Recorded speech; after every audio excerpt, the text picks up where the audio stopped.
Nag-food trip kami dito sa BTS Korean Food. Ito ang in-order namin. Shoyu ramen, bibimbap, tuna kimbap, beef bulgogi bento, samgyeopsal bento. Ang sasarap pa sana ng iba kaso hindi nakakayanin ng tiyan namin. Meron din pala silang Japanese food. Yung ramen nila, buy one take one sa halagang 349. Kung bibili ka naman ng mga Korean product, meron din silang Korean Mart. Kaya kung tinatamad ka magluto, dito kayo kumain. Located sila sa number 38, 18th Street, East Bakbak, Olongapo City. Sa harap ng St. Joseph Parish. Okay guys, ito na yung mga food trip natin. Busog na naman tayo nito. Tikman na natin agad to. Ito nga pala yung shoyu ramen.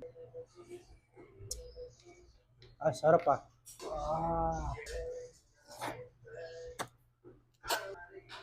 Mm. Ito naman yung chicken bibimbap. Ito yung mga nagpapasarap dyan. Yung mga gulay, kimchi, panalo, panalo. Ito naman yung kimbap, tuna kimbap. Ang sarap. Ito naman yung samji bento.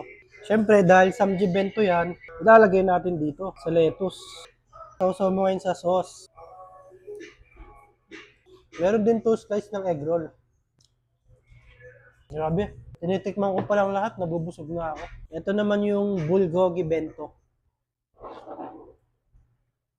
Grabe guys. Ang sarap. Try nyo dito. Kasama natin mag food trip, si Maki Boy. Siyempre yung bebe ko. Kakayaan pa kami dito sa isang pirasong kimbap. Busog na ako. Grabe yung busog ko. Pag tinatamad kayo magluto, dito na lang kayo kumain.